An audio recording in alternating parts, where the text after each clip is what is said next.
Hi there, Dr. Moses, general pediatrician. Today I want to talk about walking pneumonia. You may have heard of it. I've been seeing a lot of kids with it. And the CDC actually released a statement recently confirming an unusual spike in the cases of walking pneumonia nationwide. So I figured I'd talk about it. So what is it exactly? Overall, it's just a mild form of pneumonia.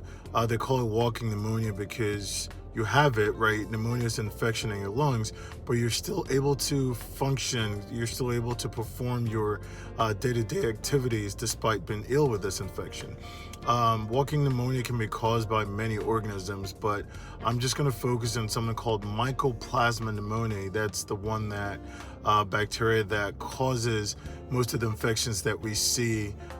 We typically see it in school-age children between the ages of 5 and 15, but you can see it in ages outside of that age range as well. Walking pneumonia is contagious if you are around someone else that has it and they're coughing, sneezing into the air, and you inhale those respiratory droplets. You can end up getting sick from it. Now, the incubation period for mycoplasma can be up to 3 weeks, meaning if you get infected with the organism today, it can take anywhere from a few days to up to 3 weeks before you start showing symptoms. So it's a slowly developing disease, so to speak. Some of the symptoms of walking pneumonia are very similar to symptoms of your typical viruses, so it can be hard to diagnose. There are blood tests available and even nasal swabs available to help isolate the organism mycoplasma to see if you have it. But those tests are not readily available in a lot of outpatient offices, and they're not reliable all the time as well. So it takes a good history, a good physical exam from your healthcare provider, and a high index of suspicion to be able to diagnose walking pneumonia. So what are some of the symptoms?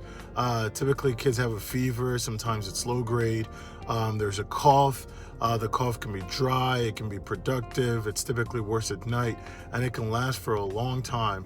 Kids can also have headaches, sore throat, ear pain, chills. They can have a rash on their body, weakness, chest pain with the cough. So if your kid has any of those symptoms that have been lingering for a while, please have them see their doctor as soon as possible, because they may have walking pneumonia.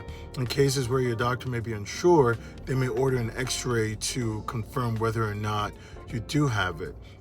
Walking pneumonia can be severe. You have cases where kids maybe develop other complications, difficulty breathing, shortness of breath, even a more severe form of pneumonia on top of it.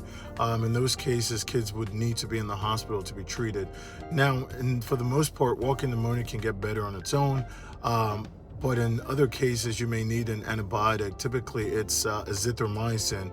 In the adult world, it's called a Z-Pak. A 5-day course of that can certainly help you start feeling better, but the cough may still linger for a few days to weeks after that.